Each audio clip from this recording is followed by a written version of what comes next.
আবার এরাই আমাদেরকে বলে ধর্ম ব্যবসায়ী,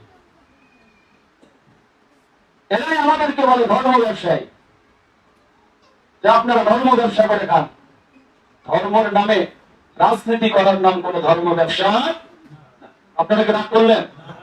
ধর্মের নামে রাজনীতি করার নাম ধর্ম ব্যবসা না, একটা ধর্মীয় রাজনীতি। ধর্ম ব্যবসায়ী হলো তারা যারা জীবনে নামাজ কালাম পড়ে না, নির্বাচন আসলে নামাজ বেশি পড়ে, ঠিক কিনা? এরাই হচ্ছে ধর্ম ব্যবসায়ী। ধর্ম ব্যবসায়ী হলো তারা জীবনে পাঞ্জাবি, সারা জীবন পাঞ্জাবি টুপি দাড়ির বিরোধিতা করে, নির্বাচন আসলে এরা টুপি দাড়ি পাঞ্জাবি পরে। এরাই হচ্ছে ধর্ম ব্যবসায়ী। তাহলে কিয়ামতের মাঝে সবচেয়ে ভারী আমল কি হবে বলেন তো? সৎ আচরণ, জোরে বলেন। উত্তম ব্যবহার, সৎ আচরণ। এই উত্তম ব্যবহার যদি আপনি মানুষের সাথে না দেখাতে পারেন, সেদিন আপনার কোন লাভ হবে। বান্দার হক যদি নষ্ট করেন, বান্দার হক আল্লাহ রাব্বুল আলামিন কোনদিন ক্ষমা করবে না। আপনি একজনকে অন্যায় ভাবে চড় মেরেছেন, অন্যায় ভাবে থাপড় মেরেছেন, অন্যায় ভাবে গিল ঘুষি মারছেন, আল্লাহ রাব্বুল আলামিন কিয়ামতের মাঠে আপনাকে দাঁড় করে দেবে।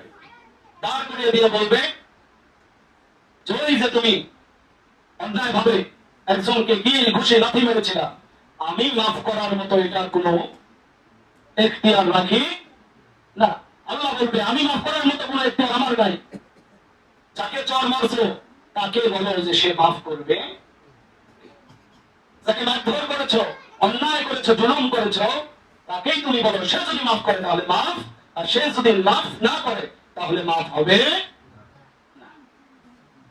সেই ব্যক্তি কি আপনাকে কিয়ামতের মাঠে মাফ করবে বলেন? না, কোনদিনও মাফ করবে, কোনদিনও আপনাকে মাফ করবে না। সম্মানিত হাজিরিন, তাই শুনুন, চলতে ফিরতে এটাই চিন্তা করা হবে যে আপনার ব্যবহারে যেন একটা পাগল না, একটা কুকুরও যেন আপনার ব্যবহারে অসন্তুষ্ট না হয়। আপনি রাস্তা দিয়ে চলবেন, একটা কুকুর যেন আপনার ব্যবহারে অসন্তুষ্ট না হয়। কারণ কিয়ামতের মাঠে কুকুরের জবান আল্লাহ রাব্বুল আলামিন খুলে দেবে। কুকুর আল্লাহ রাব্বুল আলামিনকে বলবে, আল্লাহ আপনার এই বান্দা অন্যায়ভাবে আমাকে একটা লাথি মেরেছিল। তখন আল্লাহ রাব্বুল আলামিন কুকুরকে বলবে, বিলাইকে বলবে, এই বিড়ালকে বলবে যে তুমিও একে একটা লাথি মারো। আপনার বিবেককে একটা প্রশ্ন করেন, আপনার বিবেককে এইভাবে প্রশ্নটা করেন, এই যে আপনি সম্মানিত একজন মানুষ, ওই বাচ্চাটা যদি, এই মুরব্বীটাকে যদি এত মানুষের সামনে একটা চড় দেয়, তাহলে মান সম্মানটা তার কোথায় গিয়ে দাঁড়াবে বলেন? আপনারা কি বুঝতে পারছেন? হ্যাঁ না বলেন না?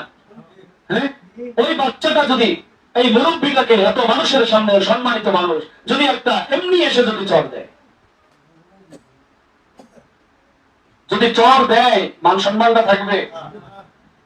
কিয়ামতের মাঠে এত মানুষ থাকবে, পৃথিবীর শুরু থেকে শেষ পর্যন্ত যত মানুষ ছিল সব মানুষগুলো উঠে দাঁড়াবে, আর এই মানুষগুলোর সামনে একটা পশু আপনাকে যদি চড় মারে, একটা কুকুর এসে আপনাকে যদি লাথি মারে, সেই দিন আপনার মান সম্মানটা কোথায় যাবে? আপনি একবার চিন্তা করেন।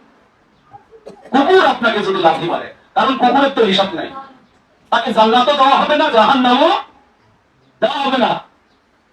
ওই যে হিসাবটা হবে, হিসাব হওয়ার পরে এটা আবার শেষ হয়ে যাবে, কিন্তু হিসাব হবেই। এই জন্য রাস্তা দিয়ে চলার সময় কোন কুকুরকে অন্যায় ভাবে একটা ঢিল ছোড়া যাবে। সম্মানিত হাজিরিন, তাই আসুন, পৃথিবীতে আমরা যতদিন বেঁচে থাকবো